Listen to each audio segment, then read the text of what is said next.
Salut tout le monde, bienvenue dans un autre épisode du Airbnb Show. Aujourd'hui, on est en compagnie d'un de nos idoles qui nous a convaincus puis qui nous a inspirés aussi dans nos débuts à PO et à moi de starter dans le locatif court terme. On est avec Phil Hamel, le fondateur, cofondateur ou fondateur de Cofondateur, on est deux à OK. avoir démarré la business. Ouais. Cofondateur de Monsieur Chalet, qui est une plateforme d'affichage que vous connaissez très bien, qu'on utilise dans le fond, une plateforme québécoise qui est vraiment nichée dans le chalet locatif court terme de luxe. Donc, les produits haut de gamme, c'est la place si vous voulez louer un escapade vraiment hors pair, de luxe, quelque chose d'inoubliable. C'est vraiment une gamme de chalets qui est à part. Fait que c'est ça. Bref, aujourd'hui, on a la chance d'être au Yacht Club à Trois-Rivières avec Phil. On va parler, on va couvrir plusieurs sujets aujourd'hui, mais on a envie de peut-être commencer avec l'histoire, en fait, de Monsieur Chalet. On a eu la chance de l'entendre par séquence dans les vidéos qui sont disponibles là, justement sur la page Facebook de Monsieur Chalet. Mais moi, j'avais envie aujourd'hui d'en discuter avec Phil, d'en parler. Fait que, sans plus tarder, Phil, peux-tu nous expliquer comment ça a commencé, en quelques lignes? Comment t'as starté Monsieur Chalet? T'arrives de où? D'où l'idée vient? Puis c'est quoi ton parcours autour de Monsieur Chalet? Résumer ça en quelques lignes, c'est un peu difficile, mais je vais essayer de faire ça court. Là. Mais tout a débuté par la gestion du chalet de mes parents, qui était situé à Charlevoix. Il y avait besoin d'un gestionnaire. J'étais aux études à Québec dans ce temps-là, avec une couple de vos amis d'ailleurs qu'on connaît en commun. À force de gérer le chalet, j'ai découvert qu'il y avait une niche qui n'était pas desservie ici au Québec, les chalets de luxe. Commencer avec un premier chalet, un deuxième, puis quand on est arrivé dans le domaine, ça a pris peut-être 2 ou 3 mois qu'on avait déjà une soixantaine de chalets qui nous avaient rejoints sur notre plateforme.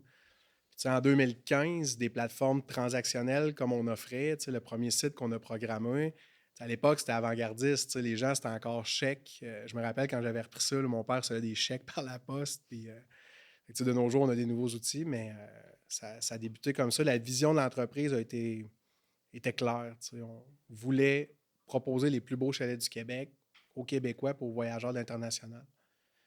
Sur combien de temps on allait réussir à accomplir notre vision? Là, on est 10 ans plus tard, je considère qu'on a atteint notre objectif, mais il reste encore du travail à faire pour vraiment aller chercher tous les produits exceptionnels là, de la province. Puis, je suis curieux parce que je l'ai entendu souvent, cette histoire-là. Will nous en a parlé aussi, ton partners. Ouais. C'est quoi l'histoire autour du conteneur à bateau quand ça a commencé, justement? Vous étiez dans un conteneur, vos bureaux administratifs étaient dans un conteneur. Raconte-moi ça. Ouais, en fait, c'est qu'en prenant la gestion du chalet de mes parents, bon, on avait besoin d'un point de service. Un QG, oui. Oui, un bon vieux QG, man, Okay. Exactement. Puis il y avait un terrain à vendre juste à l'entrée d'un des domaines les plus prestigieux à Charlevoix, qui est le domaine du Massif, juste à côté du domaine de la Falaise. On a appelé le propriétaire qui vendait, on a réussi à s'entendre avec, mais on avait un terrain. Puis à cet âge-là, quand tu mets 40-50 000 pour acheter un terrain, c'est pas mal ta mise de fonds pour un bâtiment ou autre. Fait qu'on n'avait plus de capital, mais on avait un pied à terre là-bas. Fait qu'on s'est loué un conteneur maritime le temps là, de démarrer l'entreprise puis de figurer comment faire nos bureaux administratifs et tout. Mais écoute, on a opéré de ça pendant peut-être 2 ans. Là. Il faisait froid là-dedans, man. Congelé l'hiver, là, quand tu allais trier des draps puis tout ça, là, c'était... Oh, wow. Ah ouais, ça a été. Puis évidemment, le fait que notre capital a servi à acheter ce terrain-là puis mettre le container, c'est là que j'ai été hébergé chez un de mes amis à dormir sur son futon pendant 2 ans. J'étais à la maîtrise à l'Université Laval. Ouais. Puis littéralement, il m'avait installé un beau petit rideau là, qui séparait le salon du reste de l'appart. Puis les gars super chummés, là, s'ils veulent des chalets aujourd'hui, j'ai pas le choix de leur faire des belles passes. Là, mais littéralement, je revenais à mon appart, puis mon lit était utilisé dans la journée, puis le soir, là, on cliquait le futon, puis c'est là que j'habitais. Là, Ah, wow. Ouais. C'est inspirant. C'est super inspirant comme histoire. J'y retournerai pas, mais... mais tu le referais, je veux dire, le parcours complet, ce que ça t'a amené aujourd'hui. Puis... C'est que toutes les histoires commencent comme ça. On voit toujours où on est rendu aujourd'hui, mais on oublie tout le chemin qu'on fait pour se rendre à ces objectifs-là. Aujourd'hui, les gens sont comme soit t'es chanceux ou crime, c'est incroyable ce que tu as fait, mais oui, mais au début, quand tous mes amis on sortait de l'université, il y avait des salaires décents, des jobs stables. Écoute, moi, il n'y avait rien de plus instable que ce que je faisais. J'avais pas de domicile fixe. Écoute, c'était l'inverse de ce que quelqu'un qui sort de l'université fait normalement. C'est vraiment hot. Dans nos speeches de vente, moi, PO, dans Chaletto, quand on amène de nouveaux propriétaires en gestion, on présente toujours les plateformes avec lesquelles on fait affaire. Quand on arrive sur Monsieur Chalet, c'est toujours. Ben, tu sais, je veux dire, sur nos 150 chalets en gestion, je pense qu'on a à peu près 35 propriétés qui sont sur Monsieur Chalet, une trentaine de propriétés qui sont J'aurais dit sur un peu moins, j'aurais dit peut-être plus 25. 25. OK. Ouais, un peu moins, 25. Nous, nos chalets, ça, dans lesquels on a commencé, Jungle puis Animal, ils ont toujours été sur Monsieur Chalet, mais on était habitué de travailler puis on l'a toujours bien vendu, beaucoup vendu, mais c'est ça, quand on fait le speech de vente, parce que je veux juste que tu corrobores un petit peu mes mots, Phil, puis c'est là que je m'en vais, là, mais on amène toujours aux propriétaires que d'être affiché sur Monsieur Chalet, de là, on gère leurs attentes, on leur dit on va postuler votre dossier quand on pense que le chalet a les critères, puis après, je pense que c'est révisé par votre équipe à l'interne, mais on entend souvent être affiché sur Monsieur Chalet, en quelque sorte, c'est un privilège parce que vous avez une clientèle établie, des gens qui reviennent, que c'est pas juste une question de prix, mais c'est une question de service. Peux-tu nous parler un petit peu de la niche de clients? Pourquoi un petit peu être affiché sur Monsieur Chalet, c'est un privilège en soi, puis ce que ça amène, tout ça, là, ta vision, en fait, de où est ta niche par rapport à Monsieur Chalet? Oui, écoute, première des choses, c'est que s'il faut segmenter la clientèle, c'est aussi coûteux, sinon plus coûteux pour rejoindre cette clientèle-là un peu plus aisée.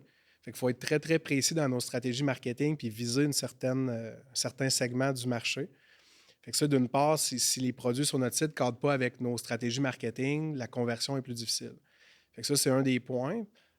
Puis pourquoi c'est effectivement un privilège, c'est qu'on limite le nombre d'inscriptions sur notre plateforme, mais on a un volume de visites qui est pratiquement dans les plus élevés de l'industrie au Québec.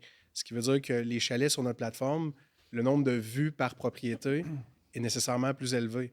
C'est Airbnb, qui est un joueur génial, mondial, qui est une plateforme que j'admire. Écoute, moi, je tripe sur Airbnb en soi comme modèle, mais s'ils ont 45 000 offres ici au Québec, pour que votre propriété soit vue aussi souvent que sur notre plateforme, bien évidemment, il faut qu'il y ait un volume qui a une certaine corrélation avec le nombre de propriétés qui est affiché.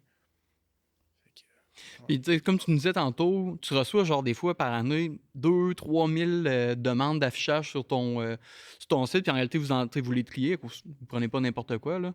Puis des fois, vous n'acceptez, mettons quoi, 5-10 % tu sais-tu, environ? J'ai pas pensé à regarder le pourcentage d'acceptation avant de venir, mais dans ce, disons, 2000 potentielles inscriptions-là, c'est sûr que à base, c'est pas toujours des chalets non plus. Qui essaie de glitcher un peu, mais l'idée reste que oui, on filtre pour s'assurer de garder un standard de qualité. Puis il y a une belle niche pour ça au Québec. Il y a une clientèle pour ça aussi. Mais non, écoute, j'aurais pas le data exact là, pour la question que tu me poses. Là. Fait que là, dans le fond, présentement, je pense sur le site de Monsieur Chalet, on retrouve quoi? C'est-tu 700 propriétés ou 1000 propriétés? On est à 700. OK. Puis tu vois, je pense qu'il y a un roulement d'à peu près... On va y aller ballpark, mais peut-être 100 propriétés l'année passée qu'on a soit réaffectées dans d'autres plateformes qu'on gère ou bien qu'on a tout simplement remplacées par des produits plus luxueux pour assurer que ça fonctionne toujours bien pour les attentes de nos clients. Là. Puis parle-nous un peu de tes autres plateformes que tu nous parlais tantôt. Oui, dans le fond, on a Chalet Allo Québec qu'on retrouve sur Facebook, là, qui est une page à peu près 100 000 membres dans lesquels les gens vont pouvoir interagir de façon libre, hors commission ni rien pour louer des chalets.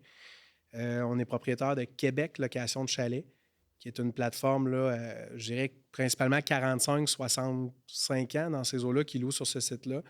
Fait que ça, souvent, encore une fois, c'est une plateforme qui permet d'économiser les commissions là, des sites comme Airbnb, Monsieur Chalet, Booking et autres. Mais les transactions sont gérées entre les deux parties. Nous, on garde un montant là, sur les inscriptions de chalets.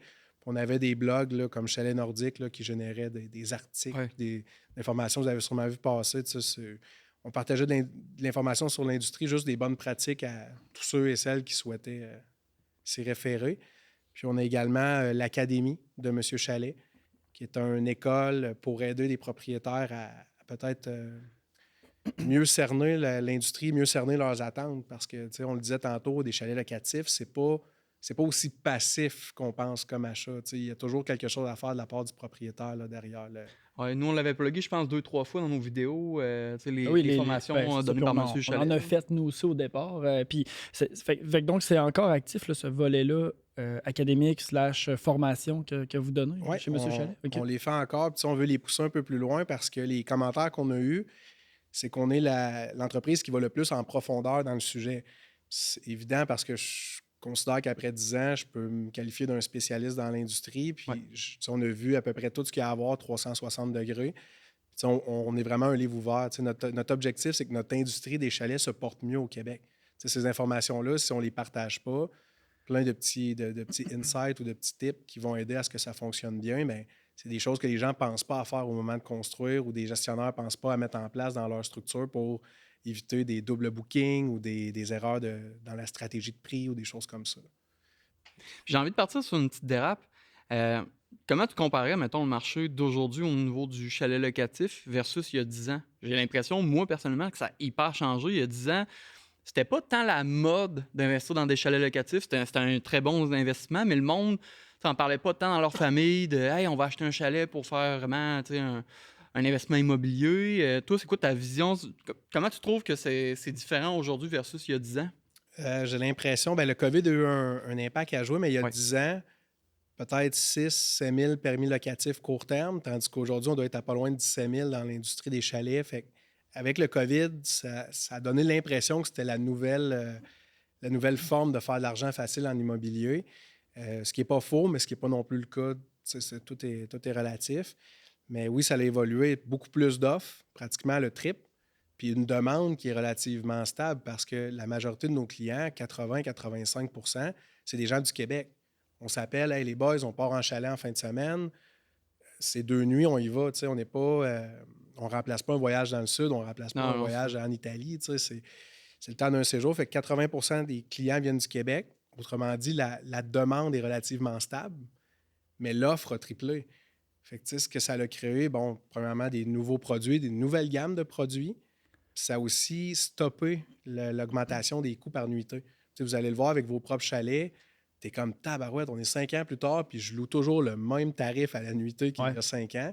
Mais mes frais d'opération, eux, ont augmenté. Mes taxes, mes assurances, tout a C'est vrai, monté. puis on se réfère à 2022, je pense probablement vous autres aussi, mais ça a été une année de rêve, là. Tu sais, les chiffres qu'on a fait en 2022 pour nos chalets, un peu Ben, post-COVID, quand tout c'était le s'est moment mis que à Trudeau starter. donnait de l'argent à tout bord, tout côté, à tout le monde. C'était la PCU, PCI? Écoute, il y a eu plusieurs Plusieurs P, noms, là. plusieurs Ouais. U, Il y a eu plusieurs plusieurs d'affaires. PCR, PC, tout. Voilà, c'est vrai que le fait d'injecter autant d'argent dans l'économie, c'est sûr que ça a stimulé beaucoup. Ah ouais. Le fait de fermer les frontières, fermer les aéroports, là, ça créait on devenait la destination vacances pour les gens. Fait que les semaines au mois de novembre se louaient, etc. C'était bon. Ça a été le rêve pour tous les chalets, je dirais, de 8 à 10 personnes et moins, et un cauchemar pour tous les chalets de 20 personnes et plus parce que tu peux pas accueillir juste une bulle, fait que tu te ramassais complètement vide dans tes locations. Les gros produits comme le Manoir des Forges. Ouais, ben c'est ça, j'allais dire, le Manoir des Ouais. Forges, ça devait être rough, là. Écoute, il était occupé par des pics-bois pendant un bout. Là, il a fallu faire une intervention parce que littéralement, il y avait tellement personne qui gravitait dans ce bâtiment-là parce que 40 personnes, c'était interdit de se réunir, que ce produit-là, pendant quasiment 1 an et demi, il était vide, il n'était pas loin. Et puis parlons-en un peu, on dérape un peu Ouais. là-dessus, le Manoir des Forges qui Ouais, est pas loin d'ici. Là. Quelle patente de malade, c'est tout le temps loué, ça part d'où ce petit acquis, en gros, le Manoir des Forges? C'est à vous autres? Nous autres, dans le fond, on est devenus propriétaires là, au fil des années à force de travailler avec eux parce que OK. il y a un groupe de visionnaires au début qui avait, je dirais, détecté l'opportunité. Puis il y avait les moyens financiers de lever un bâtiment comme ça parce qu'il n'y a pas une caisse, une banque ou quelqu'un qui prêterait pour un projet locatif court terme de cette ampleur-là. Puis la raison pour laquelle il performe autant, c'est son emplacement stratégique. Il est à un endroit où il n'y a plus jamais de permis locatif court terme qui vont être donnés, au croisement de 2 autoroutes. Il est bâti pour accueillir des entreprises, donc du corporatif en semaine et du récréatif la fin de semaine. Fait qu'à partir de là, il y a de l'occupation pratiquement à l'année. Par contre, va avec les revenus, les dépenses. C'est un bâtiment qui est extrêmement coûteux à faire fonctionner. Puis au niveau des vocations, c'est très limité. En dehors d'un mini-centre des congrès ou un manoir des forges comme on le connaît, Je ne verrais pas quelqu'un aller habiter un bâtiment de cette ampleur-là. Tu te perds dans le bâtiment pour rien. Mais ça, justement, des CA de compagnie ou des trucs de même, on le voit, là, on regarde. Des fois, on l'a loué avec Ouais, Jay, on l'a loué l'été le passé, Bano. loué. Oui, effectivement. Ouais, on a trippé, là. Hey, Quel produit. Puis, tu sais, il n'y a rien comme ça au Québec. Il n'y en a pas, là. Il y a des choses qui se rapprochent de ça, mais c'est complètement unique comme concept. Puis, le taux d'occupation est assez hot, puis ça se loue genre 1 an d'avance, là. Exact, parce que justement, les business planifient beaucoup les 50e anniversaires de mariage et on a beaucoup de types d'événements.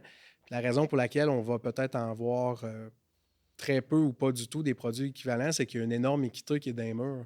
Nous, on a une partie de notre argent qui est immobilisé, puis immobilisé jusqu'à quand? Ça ne se refinance pas, ça ne se récupère pas. Ça prend un acheteur qui est passionné par l'industrie aussi parce que gérer 40 personnes dans un endroit comme ça, ça prend des bonnes procédures. Ça prend une compagnie. Bon, ça prend un business comme Bastien Chalet, justement. On peut se reparler après le podcast. Je ne sais pas si on embarque là-dessus, puis au pire, Marc, tu le couperas au montage. Là. La CITQ, on peut-tu en parler un peu? Ou on s'embarque pas là-dedans? Ben, moi, je pense qu'on peut en parler parce qu'il y a un message à passer aussi pour les utilisateurs puis ceux qui veulent soit obtenir des permis ou ceux qui en ont, puis comment bien les gérer. Mais on pourrait effectivement aborder le sujet, là, je serais ouvert. OK, parce que c'est ça, là, en ce moment, on a vu une wave de propriétaires de compagnies de gestion avec qui on travaille aussi, qu'on collabore. Il y a eu plein de monde qui ont reçu des amendes, des affaires qui n'ont pas de Christie de bon sens. On aurait dit un zèle complètement. On dirait que c'est complètement... Ça a dérapé, cette histoire-là. Fait puis tu sais, des affaires sans avertissement, tu sais, les panneaux, exemple, les panonceaux, là, tu sais, parlons-en. Ouais. Dans le temps, on avait des panonceaux avec des étoiles, pour ceux qui ne savent pas. Fait que là, la CITQ a retiré, envoyé un courriel en disant qu'il fallait retirer les panonceaux des chalets. Puis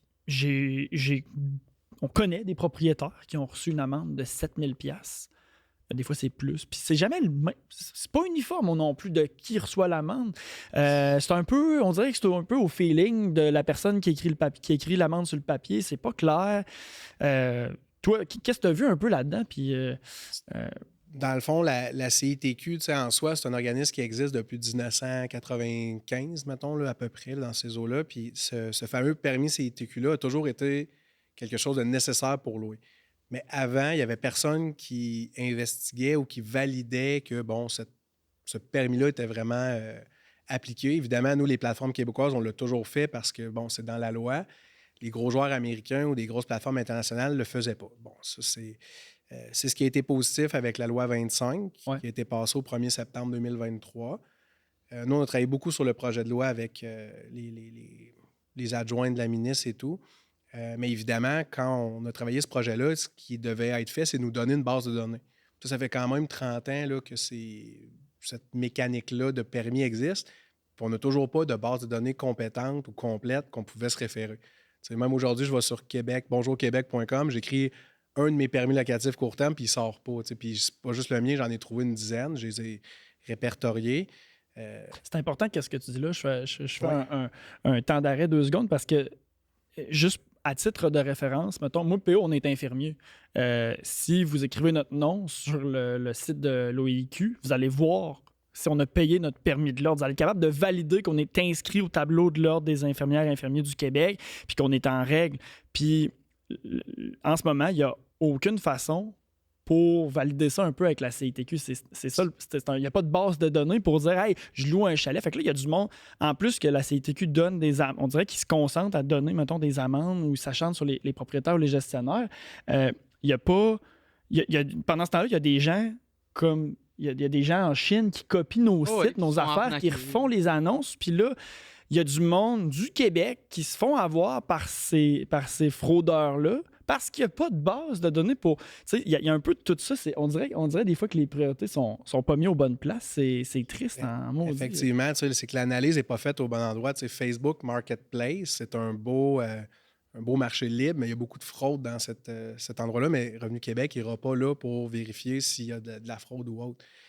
Puis la façon que la base de données dont on parlait il y a 2 minutes a été rendue disponible le 16 décembre 2024, puis elle est encore est acceptable, c'est mieux que ce qu'on avait, puis maintenant on fait un pas vers l'avant, puis on le voit, mais les amendes ont commencé au 1er septembre 2023.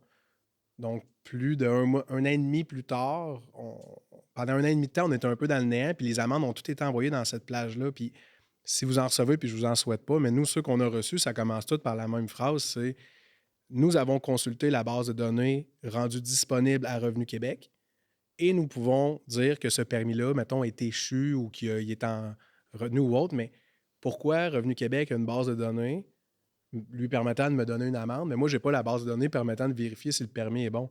Parce qu'en ce moment, je peux faire des permis falsifiés, puis je peux envoyer ça n'importe où, puis personne ne peut les vérifier. Fait que il est un peu là l'enjeu. Ça va être discuté. On regarde pour avoir une rencontre avec soit la ministre ou quelqu'un pour qu'il puisse nous aider, mais c'est que ça a escaladé jusqu'à Revenu Québec. Fait que là, en ce moment, c'est des mains du gouvernement, puis vous connaissez un peu la bureaucratie. Ça va être plus long. Ça va peut-être être mes petits-enfants qui vont régler ça aussi. C'est bon. Fait que, à suivre, c'est des dossiers à regarder, ouais.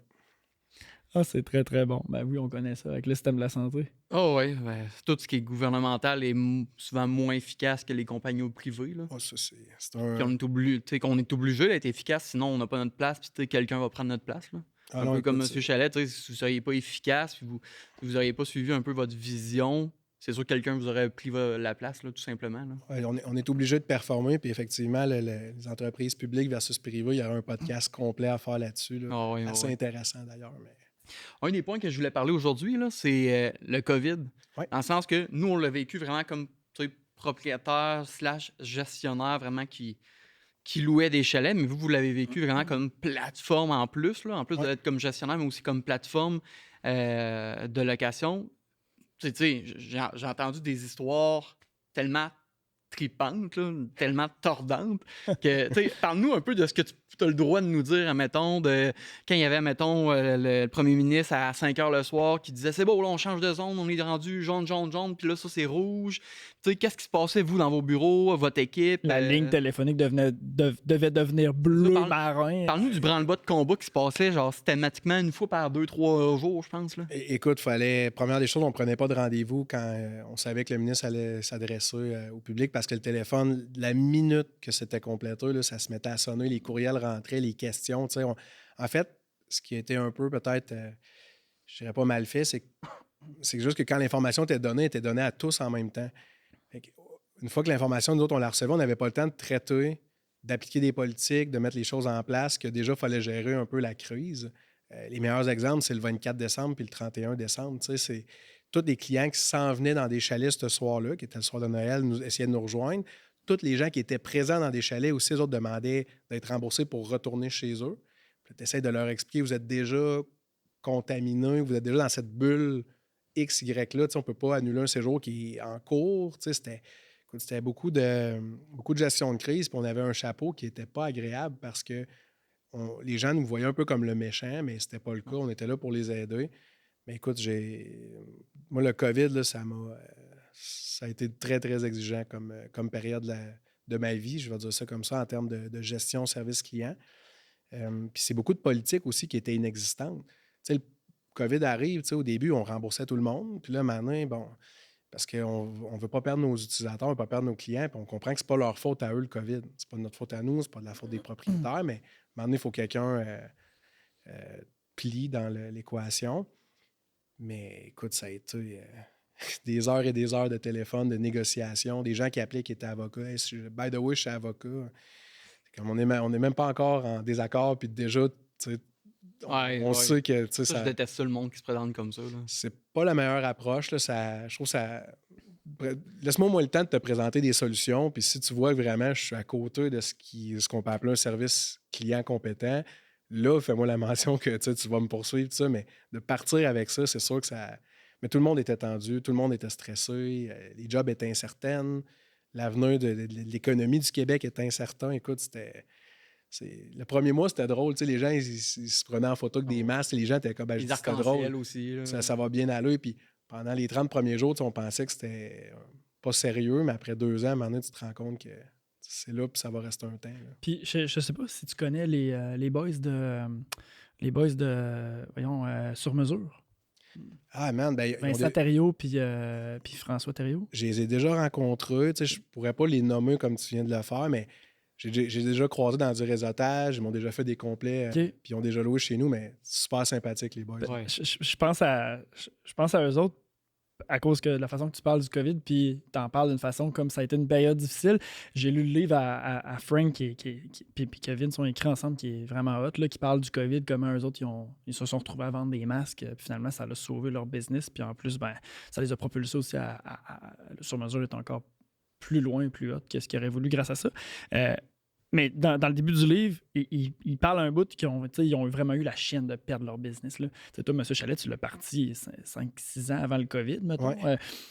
Y a-tu un moment où tu t'es pogné en tête à deux mains, tu as dit, tabarnak, je vais perdre ma business, je vais perdre toute ma vie. Ah ouais, qu'est-ce qu'il y a eu? En fait, je dirais les 2 ans du COVID, là, à tous les soirs, puis ma blonde pourrait le confirmer, mais je montais en haut, mon bureau de travail était au deuxième, puis j'ouvrais mes tableurs Excel, puis je faisais mes analyses de cash flow, parce que là aussi, tu sais, ce que tu vends, ce que tu es censé être commissionné pour, puis ce que tu as payé des frais de transaction, tout ça, tu sais jamais si ça va être repris ou pas. Tu sais. Avant le COVID, tu bookais chez nous, tu ne pouvais plus y aller. Écoute, on déplaçait tes dates, on faisait un crédit, tu sais, tout ça.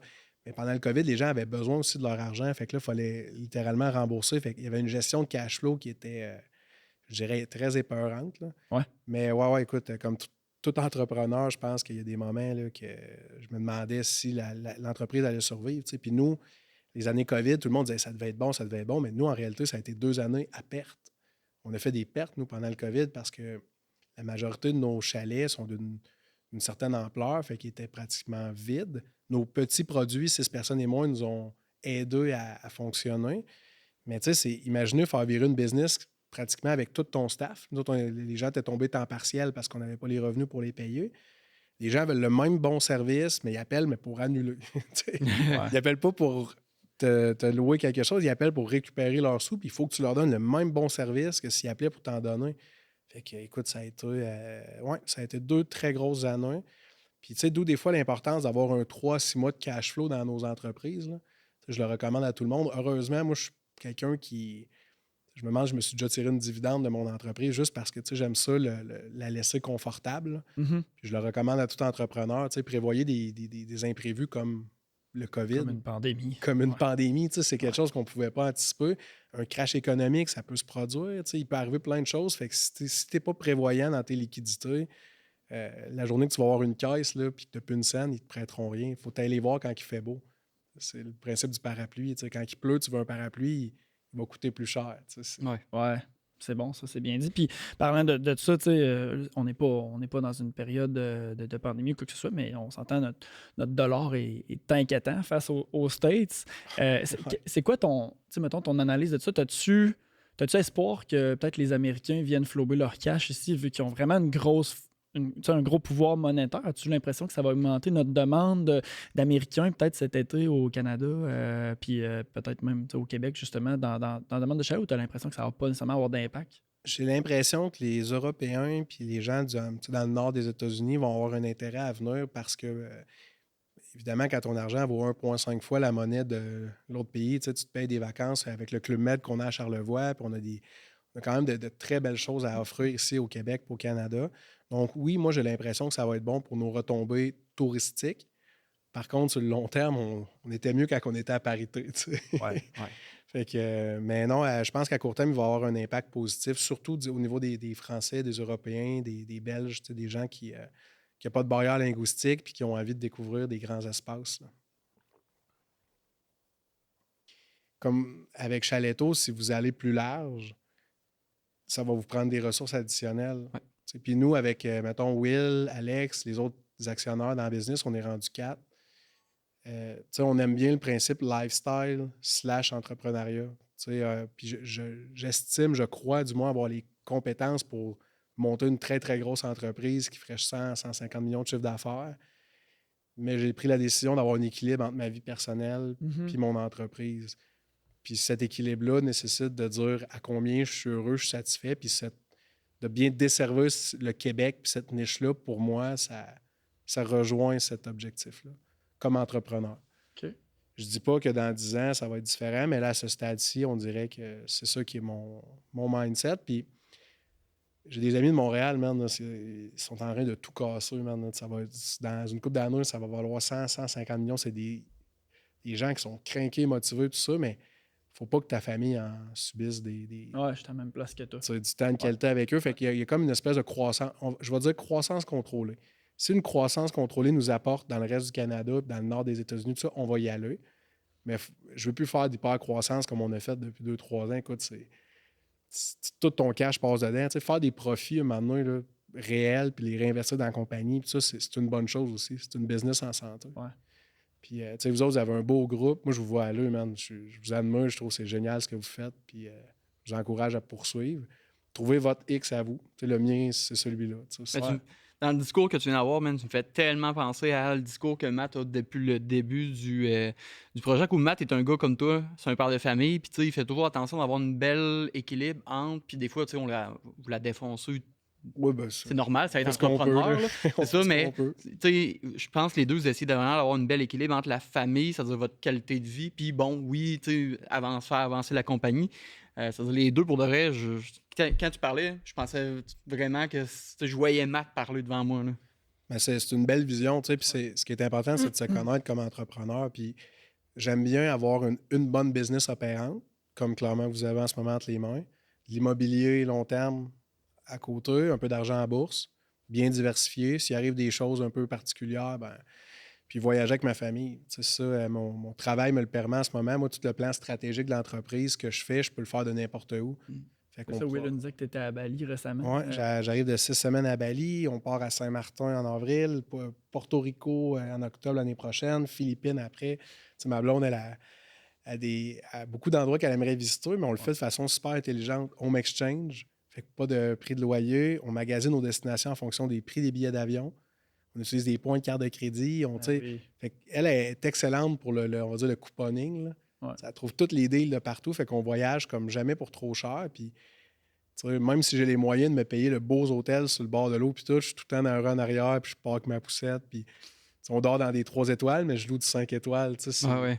Mais c'est juste des questions de... Une question de commenter dans la vie et tout, là, c'est ça. Puis, Ouais. T'as l'air d'un gars... Je suis content que je te rencontre, puis mon Dieu, moi, comme je t'ai dit, quand on a commencé avec le jungle, puis tout, on vous regardait, t'es comme « Asti que c'est hot, puis on veut s'en aller là, man! » Puis puis vous allez puis, le faire, là. en te rencontrant, t'es tellement une personne accessible, simple, hyper accessible, hyper... Man, franc, j'apprécie c'est le... Non, puis tu sais, c'est de rester aussi un peu dans ce mindset-là, tu sais, parce que quand tu reviens dans ton coin, dans tes racines, avec ton monde, puis tout, au final, tu te rends compte que tu bois ta petite Black Label avec tes bons chums d'enfance le dimanche, ça a une valeur. Là. Ouais, c'est vrai. Tu sais, mais ce qui est le fun, c'est qu'on est des jeunes entrepreneurs. Je pense que je peux tous nous mettre dans le même bateau. Puis comme je vous disais, dans 15 ans, on va être encore des chums. On va se rencontrer, des bons coups, des mauvais coups. On vient de croiser un courtier qui réussit très bien là, il y a 2 minutes. Même chose, c'est des gens que... On va être un réseau d'entrepreneurs que dans 15-20 ans, on va aller luncher ensemble pour nos soupers de Noël. Puis on va être sur une autre planète, mais en même temps, on va être le même genre de monde. T'sais. Financièrement, on va être ailleurs, mais on va prendre notre petite Black Label avec nos chums le dimanche. Ouais. Puis en parlant de ça, tu viens de faire comme une petite parenthèse que je veux aller. Là. Tu sais, nous, dans Chaletto, là, on a. Puis je peux pas croire que vous n'avez pas pareil. Là.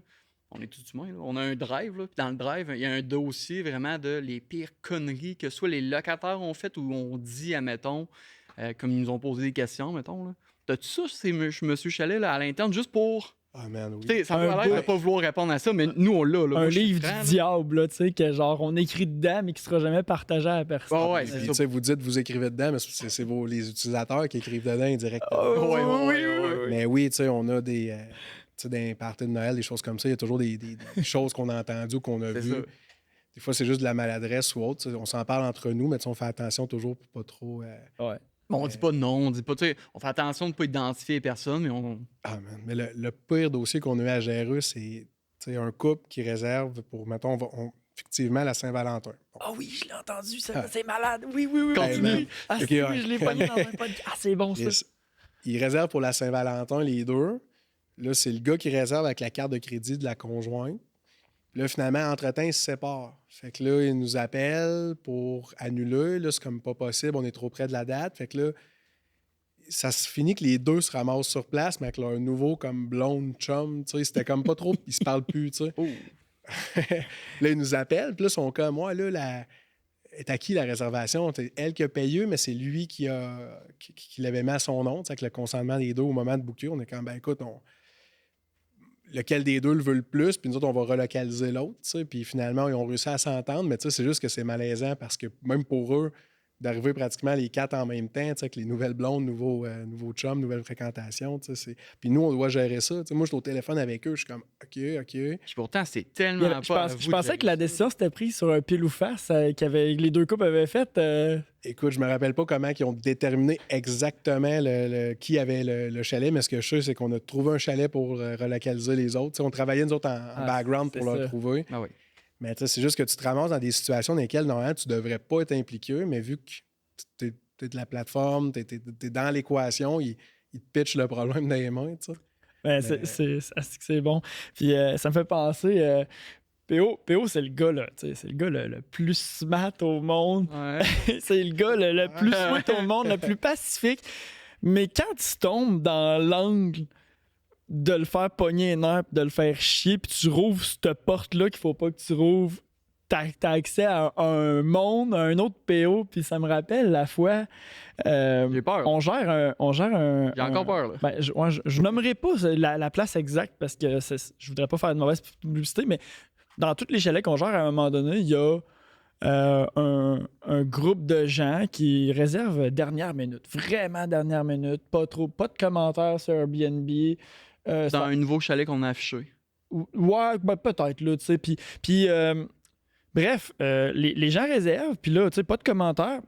Puis de par le nom et le prénom de la personne, on se doutait que c'était des gens de passage. Puis sur Airbnb, on peut voir, là, puis c'était des gens qui arrivaient d'un autre pays, je pense qu'ils étaient en passage, faisaient une séquence de voyage, bref. Qu'on accepte la réservation, tout ça. Puis c'est un domaine, puis on gère plusieurs chalets dans tout le secteur, en fait, là, puis de ce coin-là. Là, dans la nuit, je pense que c'était toi qui étais dedans. Ah oui, c'était moi. Tu reçois un appel... un père de famille en panique, les enfants qui crient en arrière. Voyons, tabarnak, qu'est-ce qui se passe? Il y a du monde qui sont rentrés par effraction dans notre chalet. Puis, en tout cas, tu sais, bref, on essaie de décortiquer la situation, mais finalement, on se rend compte que l'autre groupe qui était sa brosse avait comme confondu la place, puis c'était pas mal intentionné. Fait que là, sur le coup, je pense que t'avais géré ça de manière quand même assez... Ben oui, écoute, à 2 h du matin, il n'y a rien à faire à part dire au gars, hey, le gros, couche-toi dans le bon chalet, mélange-toi pas de chalet, va te coucher dans ton lit, puis demain matin, on va régler la situation. Là. Ouais, effectivement. La scène un peu à la Retour vers le futur, quand il rentre dans la chambre, la petite fille, bref, c'était vraiment ça. Puis là, finalement, le lendemain, quand l'équipe de ménage passe, puis on reprend possession du chalet, c'est là que j'ai vu un côté obscur de toi. Pour vrai, le chalet, c'était une catastrophe. Là. Il y avait des saucisses, de dog partout. C'était dégueulasse. Puis là, PO, man, il est tombé en mode... Ben, le groupe-là m'avait gâché. On est de garde. C'est-à-dire, tu sais, Manu était gâché, mais c'est correct. Ça fait partie de la job. Il y a des journées que ça va bien, on se fait pas déranger sur ton garde, tout va bien. Il y a des journées, tu le vis, là, que des fois, man... Tous les jours. Le hasard fait que tu reçois un appel à chaque 2 secondes, que des fois, jusqu'à 1 h du matin, tu essaies de gérer des gros problèmes. Puis là, tu sais, le problème-là, c'était en plein milieu de la nuit. Je pense que c'était 1h30 à 2h30 ou 2h30 à 3h30. Ça avait tout gâché ma nuit. Le lendemain matin, je savais que j'étais de garde. C'était à 8 h, il fallait quand même que je me réveille, puis que je pogne le téléphone, puis que je sois de garde, puis mon ordi. Puis, tu sais, je me disais, hey, vraiment, ma nuit a été gâchée par du monde qui sont sur le party, puis c'est correct. Je suis le premier à faire le party d'habitude. Là. Puis qu'en plus, quand l'équipe du ménage arrive le lendemain, le chalet, il était pas tant brisé. Tu sais, il n'y avait pas de vrai... Juste il y avait dégueulasse. des petits bris, mais il n'y avait pas de vrai bris. C'était juste... J'ai jamais vu des babouins, des animaux comme ça. Il y avait du poulet, de la côte levée partout, de la sauce de côte levée partout. Tu sais, c'était juste mal propre. Là, mais vraiment un niveau... que c'était l'étincelle de trop. J'ai pas dormi à cause de eux. C'était là, eux, c'est sûr que... Mais ton appel à Airbnb, là, vous allez me bannir, ces criminels. Là. T'as laissé un commentaire. Je l'échappais. Ah ouais, je me rappelle, dans ton commentaire, t'as écrit « Ces gens sont des criminels. » Ah non, mais tu sais... Ça, c'est le côté qui est difficile, par exemple, dans notre job, parce que, tu sais, puis la dernière minute, nous, il est, sans dire prohibidado, là, dans le sens on n'en prend pas ou très peu, parce que les gens qui planifient des séjours, normalement, s'y prennent un peu plus tôt que quelques jours avant. Mais ça, on l'apprend dans le processus de, tu sais, je peux pas dire qu'on n'a jamais rencontré des situations comme ça. Heureusement, on n'a pas eu ces clients-là exactement, parce que je m'en rappellerai. Mais écoute, c'est des situations qu'on vit. Puis il y a des moments aussi que c'est difficile de gérer. Tu sais, tu me dis, il était 2 h du matin, mais tu sais, à 2 h du matin, tes ressources sont relativement limitées. La police, rien d'autre. La police, mais on est éloigné en nature. Fait que les délais entre la requête de déplacement puis le temps qu'ils vont se rendre sur les lieux pour vraiment faire une forme d'intervention. Écoute, puis même la police sont comme, c'est pas à nous de gérer ça. C'est vrai qu'ils ont des mandats beaucoup plus urgents, plus importants, mais de l'autre côté, ça reste que ça fait quand même, c'est dommage, mais ça tombe dans leur devoir de nous aider quand il arrive des choses comme ça. Oui, non, absolument. Puis c'est vrai. Par contre, le secteur-là, ce qui est le fun, on a quelques petites ressources intermédiaires que j'ai pu utiliser à 2 h du matin. Je peux pas y nommer à cause que là, ça viendrait trop cibler nos chalets. Là. Mais c'est ça, l'avantage que j'avais, c'est qu'au moins j'avais des ressources intermédiaires. Pour ça, j'ai pu attendre qu'ils se déplacent. Pour ça, tu sais, ça a pris comme une demi-heure, puis c'est correct. Puis là, ils ont pu valider la situation. Puis c'était juste du monde sous, c'était pas mal intentionné. Mais t'as raison. Pour de vrai, à partir de genre 10 h le soir, là, les ressources, même 10 h le soir, je suis gentil, là, 9 h, 8 h, là, les ressources pour de vrai sont vraiment très limitées. La preuve, tu viens de me donner un exemple. À minuit 45, il y a un locataire qui nous appelle. Premier appel, je l'ai raté à cause j'étais en train de me réveiller. Puis, bref, je l'ai raté. Deuxième appel, il me rappelle 2 secondes plus tard, je le pogne. Le monsieur complètement fru. Il dit « Hey, le système de chauffage, il vient de lâcher dans la chambre. Le calorifère dans la chambre ne marche pas. » Je dis « Ah, OK. Donc, il n'y a plus de chauffage dans tout le chalet. » « Non, non, juste dans la chambre. » Monsieur, tu sais, donc, calmez-vous, là, c'est correct, là, il n'y en a plus dans la chambre. Il fait combien? Ben, il fait 21, mais tu vas voir, ça va descendre. Ah ouais, je sais, attendez, là, on va aller au panneau électrique, il essaie le breaker, ça marche pas. Il dit, bon, parfait, c'est quoi ton plan? Ben, monsieur, il est minuit 45, mon plan, c'est que vous allez devoir dormir la porte ouverte s'il fait trop froid, mais 21, c'est quand même pas si pire. Mais admettons qu'il fait trop froid pour toi, 21, dors la porte ouverte, puis demain matin à 8 h, je vais pouvoir caler des électriciens non-stop jusqu'à temps que le premier se déplace. Mais ça, le monde, des fois, ils comprennent pas. Puis le gars, il m'a dit, ouais, mais c'est une ligne d'urgence, ça sert à quoi? Ouais, ben, c'est une ligne d'urgence, j'ai répondu, mais pour de vrai, à 1 h du matin, là, ça faisait 15 minutes qu'on gossait, lui puis moi, puis on parlait au téléphone. Ben non, je ne veux pas avoir d'électricien à 1 h du matin, puis je pourrais faire tous les électriciens du Québec. Je suis sûr qu'à 1 h du matin, je vais en trouver 0. Là. Ah non, ben, tu ne seras même pas capable de leur parler, tu sais, puis c'est un peu ça, tu sais, la fameuse ligne d'urgence, c'est de l'assistance qu'on peut donner à distance, un peu comme tu as fait, tu sais, voici la bonne mécanique, les bonnes opérations pour peut-être régler la situation. Le Wi-Fi, tu sais, à 1 h du matin, ça lâche, tu te fais appeler, c'est comme, je vais essayer de vous aider. Hydro-Québec, tu sais, on porte beaucoup de chapeaux quand on est soit une plateforme d'affichage, gestionnaire ou autre, parce que moindrement que l'électricité coupe, ils t'appellent, plus d'électricité, on va aller voir sur le site d'Infopan, Hydro-Québec, mais tu sais, c'est clairement pas moi qui va aller le rétablir. Par contre, d'offrir l'assistance puis de leur fournir les bonnes informations. Puis, nous, on aime bien, maintenant, on est plus avenant. Quand on sait qu'il y a des pannes, on pousse l'information avant au client. Mais encore là, il faut que tu regardes les rejoindre. Des fois, ils sont dans le spa, des fois, ils sont... Mais... Oui, bien, nous, on vient de vivre ça récemment à Saint-Côme. On avait avisé en plus, mais ça a été un cauchemar. Puis, tu sais, tous les chalets qui ont des puits artésiens, là, le monde, ben, panne, ils rouvrent les robinets, là, ils dépriment les pompes. Puis ça, tu sais... C'est le tout, t'as un MBA, nous autres, on est infirmiers, mais on l'apprend pareil sur le tas que Christy, quand un chalet manque d'eau, manque d'électricité, si tu utilises l'eau, tu vas te foutre la merde, sauf si c'est sur l'aqueduc, bien entendu. Là. Ouais, ça. Mais tu sais, ça, tu l'apprends à la dure de faire comme « Ah, fuck, il a déprimé le puits. » Puis là, après ça, l'électricité revient. Client, il n'y a pas d'eau, il n'y a pas d'eau. OK, fuck, attends un petit peu, va dans la salle mécanique. Voici la bonne procédure. Puis c'est normal que nos clients ne connaissent pas ça parce que notre clientèle vient des villes, ils ont accès à toutes les ressources, ils sont plugués avec... Internet fibre, tu sais, fait que pour eux, d'avoir un Internet, des fois, d'une qualité moyenne ou un système d'eau qui fonctionne sur des puits de surface ou des puits artésiens, pour eux, c'est quelque chose de nouveau, tu sais, puis c'est normal de les accompagner. C'est des choses qu'on répète souvent au téléphone, mais on le fait, puis tu sais, c'est correct. Ça fait partie de notre job. Puis, parlant de ça, Phil, parce que tu parles que souvent nos clients ils viennent des villes. Là, nous autres, cette année, on a été obligés de. Ben, on est obligés. Non, on n'a pas été. On n'a jamais obligé à rien. Mais on a ajouté un message pour sensibiliser les gens à l'hiver. C'est parce que on a eu des locataires qui se sont plantés dans le clos, mettons, là, en allant à un chalet. Oui. Il t'appelle. Là, il m'appelle. Ouais. Là, c'est de ma faute, esti, là. Tu sais, c'est comme, c'est de ma faute. Mais attends un peu. Là, le remorqueur du coin, on le connaît, il m'appelle. Il dit, hey, Matt, Il dit, Chris, la fille, ses heures sont finies. Là, il m'envoie des photos. Il n'y a même plus de lignes. C'est des slicks là, pour faire de la drift. Là, tu sais. Fait que là, je rappelle la madame. Je dis, écoutez, je connais le déneigeur, le remorqueur. Fait que, tu sais, il m'a dit que vos tailleurs étaient finis, puis, tu sais, fait que je suis désolé, mais puis là, elle voulait qu'on rembourse la réservation parce qu'elle disait que l'entrée était très glissante. Vous devez en vivre, t'as dit en voir toutes les couleurs, mais nous, on a ajouté un message, tu sais, depuis ce temps-là pour dire qu'on n'est pas responsable. Parce que c'est pas drôle, il a fallu le nommer, hey, on n'est pas responsable des conditions hivernales, on va tout faire pour que ce soit sécuritaire, on va tout mettre en place, mais c'est votre responsabilité de regarder la météo, vous assurer que vous avez un véhicule adéquat et sécuritaire pour vous rendre ces lieux du chalet.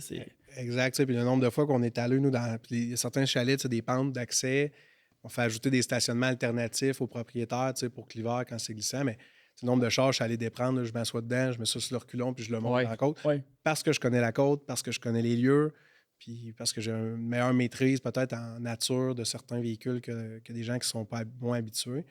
Mais ça reste, c'est ça qui est spécial. Ils vont nous appeler au lieu d'appeler un remorqueur. Mm-hmm. Parce qu'ils savent qu'on va leur donner l'assistance. Puis on est comme un peu à l'hôtel. On est l'hôtelier en bas là, qui t'attend avec la cravate et tout. Puis j'étais le problème. Puis ils sont même pas des fois au chalet. Nous, on se fait appeler. Des fois, ils sont sur la route. Ouais.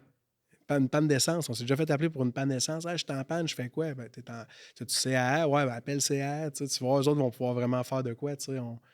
Mais c'est ça. Des fois, je pense qu'ils ont juste besoin d'un point de référence. Ils sont en gestion de crise, gestion d'urgence. Ouais. Ils ont besoin d'être comme pris en charge par quelqu'un. C'est pour ça que la petite voix rassurante de PO, ça leur fait du bien. Ou quand ils nous appellent, ils sont comme « Je suis pris en charge ». Même si c'est pas nous autres qui vont les sortir, ils sentent qu'ils ont le support qu'ils ont besoin parce qu'ils payent pour un service.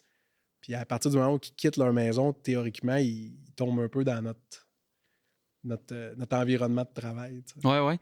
Puis, tu sais, ça me fait penser, le monde, c'est ça, ils payent pour un service, donc ils veulent un service. Puis si j'ai compris, je suis le premier aussi à faire ça, là. Mais des fois, le monde pousse le petit bout-là un peu trop loin. Puis c'est un des trucs qu'on a mis dans notre dossier caché de drive. Ouais. Le gars nous a demandé, tu sais, nous, dans nos messages automatisés, on indique toujours, même si c'est indiqué sur nos chalets qu'on l'affiche, entre autres sur votre plateforme, mettons, quel type de cafetière, puis si on fournit le café ou pas. C'est de base, tout le monde veut le savoir, c'est quoi les types de cafetières, puis si on fournit café et ou thé. Puis dans le chalet-là, mettons, on l'indique, ben oui, il y a une cafetière fil, puis il y a, mettons, une Keurig, puis le café n'est pas fourni, mettons. La personne a dit, OK, parfait, mais là, moi, au prix que j'ai payé, je m'attends à avoir un café Nespresso, puis je le veux à la vanille, la saveur. Tu sais, je veux tout faire pour que tu sois heureux. Là. Je vais tout faire. Là. Même des fois, je trouve qu'on exagère en essayant de donner trop un service 6 étoiles. Mais là, ce que tu viens de me demander, c'est impossible. Je peux pas commencer d'un à acheter une nouvelle cafetière. Je peux pas commencer à chercher la saveur. Faire, OK, fine, vanille, ça doit être des saveurs de base. Là, mais à commencer à essayer de chercher la saveur pour toi. Puis juste acheter 2-3 sachets pour que tu sois content, toi et ton groupe. J'ai l'impression que des fois, le monde, il pousse ça un peu trop loin de hey, j'ai payé, admettons, ça veut dire je veux un service. 5 diamants, là, même plus 5 étoiles, là, je veux vraiment un service qui sort un peu trop de l'ordinaire. Ouais, qui déborde un peu. Là. Écoute, on s'est déjà fait appeler, nous, pour un réfrigérateur. Les clients étaient nombreux sur place le temps des fêtes. Ils en voulaient un de plus. Puis je me rappelle avec Alex, mon associé, quand on habitait dans nos bureaux qu'on a bâtis après mon bon vieux futon, on avait littéralement débranché notre frigo. On l'a pogné, puis on est allé leur livrer. Ouais, ça, c'est sa coche. Puis, tu sais, on était comme... Mais c'est ça, effectivement, il faut des fois être très créatif dans notre façon de... Tu sais, on a des petits lave-vaisselle, nous, d'appoint qu'on va porter si l'autre ne fonctionne pas. Tu sais, souvent, juste de montrer qu'on est là, qu'on essaye de régler la situation, on dirait que ça change la donne. Puis, un des problèmes qui était très drôle dernièrement, table de hockey sur heure. Le propriétaire en avait une. Ben, je pense que ça les fait voler. Je ne sais pas ce qui s'est passé, mais les clients arrivent, pas de table de hockey sur heure. Je leur en ai commandé une sur Amazon, livrée chez eux. J'écoute, tu l'auras pas au chalet, mais tu vas l'avoir pour le reste de ta vie chez vous. Tu as ta table de hockey sur heure. Puis... Parce que c'est un peu tout le temps ça, puis on dirait qu'à chaque fois qu'un mais client... chez eux, chez le locataire? Chez le client, le voyageur qui est venu chez nous. Hey, man, je dis, tu vas le recevoir, il m'a écrit mardi, je l'ai reçu. C'est Amazon, on se trompe pas avec ça. Mais c'est ça, on essaie tout le temps de trouver une façon de les satisfaire, mais des fois, c'est comme... C'est impossible d'avoir la table de hockey sur heure là ce soir à 11h. C'est juste impossible. Je peux-tu faire de quoi pour te rendre satisfait? Puis c'est tout le temps la même... C'est un art en faire ça. C'est un art faire ça.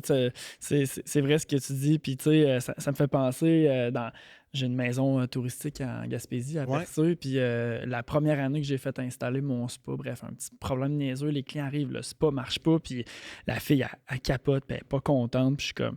Ma blonde, elle dit attends un peu. Puis là, elle appelle la belle-mère qui appelle. Puis là, c'était la journée du. Je pense que le homard commençait cette journée-là, puis il était mis officiellement en vente le lendemain ou l'après-lendemain.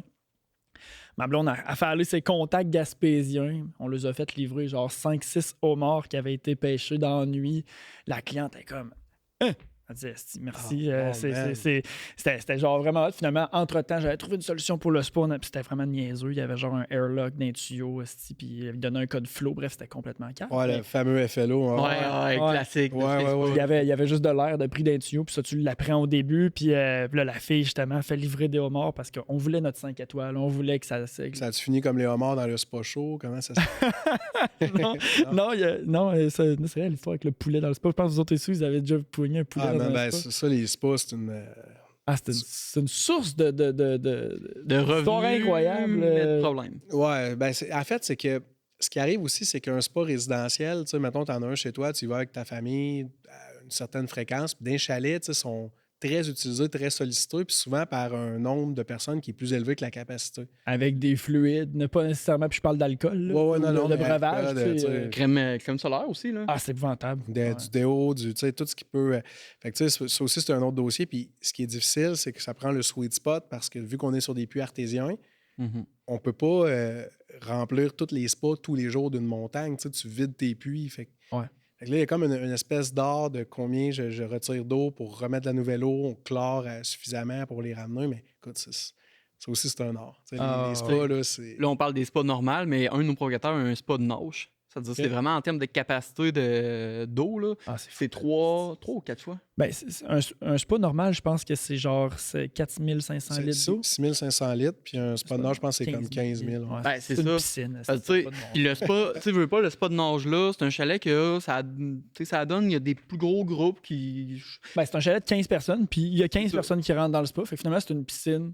Chauffé. C'est ça. Puis Mais il est tout le 15 temps personnes ridé. qui boivent, mettons, 1 à 2 bières le soir ensemble, mais chacun, c'est sûr qu'il y a une bière qui renverse dans le spa. Puis pour de vrai, c'est rough, changer. Tu sais, c'est plus juste un petit spa genre de 6000 litres, là, c'est rendu 15 000 litres. C'est-à-dire, tu sais, ça, c'est toujours un gros problème, parce que lui, avec, il est sur un puits artésien, puis donc, on peut pas se permettre de changer 15 000 litres à chaque semaine. Là. Tu sais, ça n'aurait pas de bon sens pour le puits artésien. Là. Non, mais puis tu vois, ce propriétaire-là, s'il avait suivi notre académie de M. Chalet, il aurait su qu'on devait mettre l'eau chaude et l'eau froide à côté du spa. Ouais. extérieur.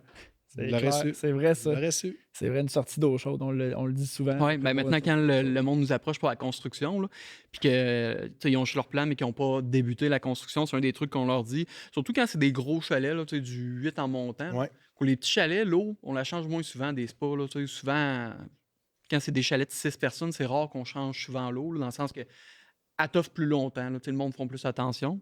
Mais ça, nous, avec, maintenant, à cause de votre formation, on l'indique que sur les plans de construction, essayez si vous pouvez, puis ça coûte pas cher, là, de prévoir comme une sortie d'eau chaude aussi Ben proche oui, du spa. Là. de le planifier. Puis, tu sais, il y a plein d'autres bons trucs comme ça qu'on peut, on peut donner rapidement comme ça, mais juste quand on travaille, puis nous, c'est sûr qu'on a beaucoup de maisons d'architectes sur notre site, mais quand on parle avec un architecte, tout est sur mesure tout le temps. Tu sais, mais c'est comme appeler votre fournisseur de vitres, demandez-leur leur plus grand format de fenêtre générique, c'est 8 par 8 ou 10 par 12, peu importe.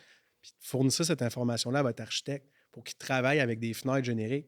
Chaque fois que vous rentrez dans du sur-mesure, ça vous coûte beaucoup plus cher. Tu sais, ça fait doubler, tripler le prix de ta vitre. Fait, tu sais, des fois, c'est des petits trucs comme ça qui font qu'au lieu de te coûter 150 000 de fenêtres, tu en as peut-être pour 80 ou 100. Tu sais. Ouais.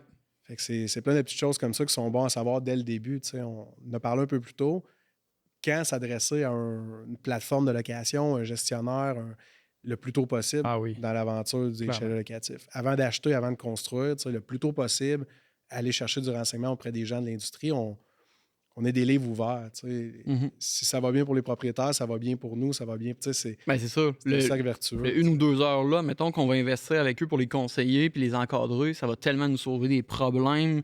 T'sais, mettons, si le chalet-là, on l'a en gestion 5-10 ans, ça va. C'est niaiseux, mais ça peut nous sauver genre des dizaines d'heures de mauvaise de gestion en cause que, mettons, le chalet n'aurait été pas parfaitement bien construit, qui aurait pu être plus 100%, optimal. Là. Puis l'expérience client aussi, tu sais, parce que des fois, on dessine un produit. Moi, j'aime bien faire l'analyse des plans préliminaires parce que les architectes pensent à certaines choses, puis c'est tout à fait correct. Mais nous, on voit ça d'une autre manière, tu sais. Des fois, on met des terrasses sur le toit d'un chalet, c'est un exemple.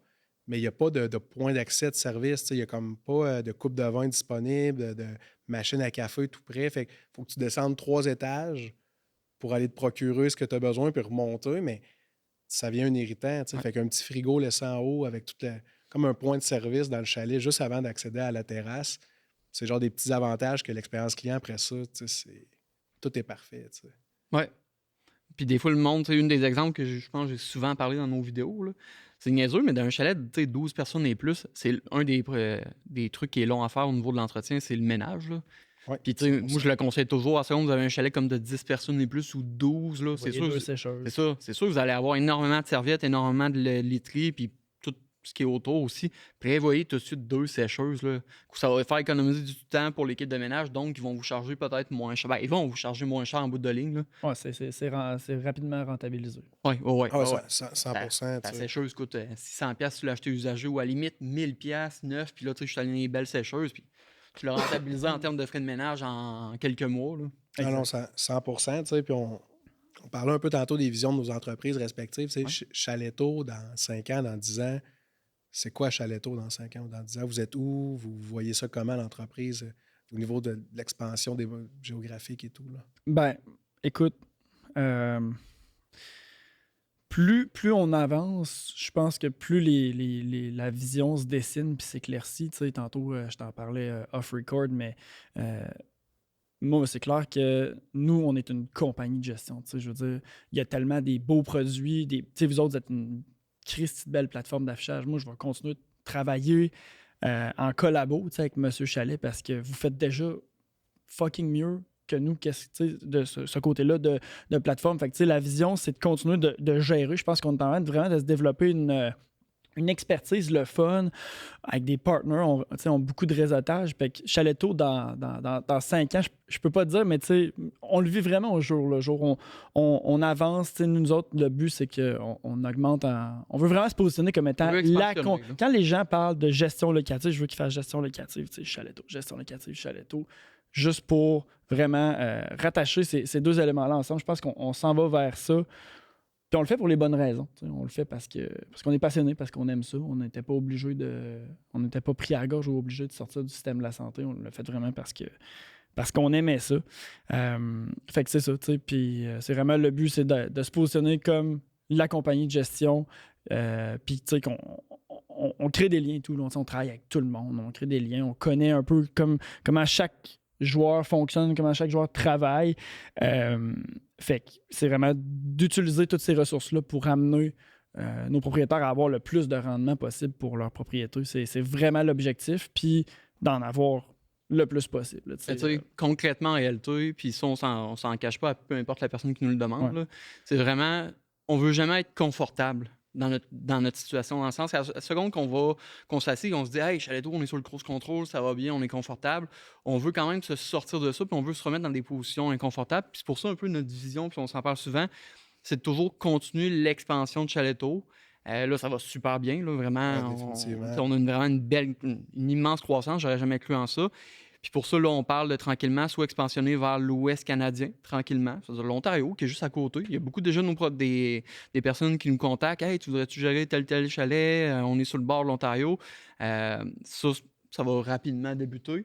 Puis aussi, veut pas, notre vision sur le moyen, long terme, c'est aussi pourquoi se limiter au marché canadien ou même québécois? Pourquoi se limiter au marché-là? C'est-à-dire même, on a une vision de vouloir commencer à faire de la gestion locative à notre manière, aux États-Unis aussi. Hein? Nous-mêmes, venir implanter notre modèle d'affaires aux États-Unis.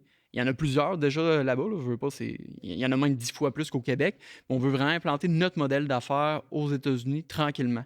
Puis l'affaire aussi, c'est qu'il y a beaucoup de nos propriétaires qui ont des propriétés à l'international, dont aux États. C'est qu'on met en Floride, là, ne serait-ce que beaucoup de snowbird. Fait que notre modèle, ce qui est plaisant, puis la façon qu'on l'a développé, c'est qu'on soit ici, qu'on soit en Floride, on va être capable de gérer la business pareil.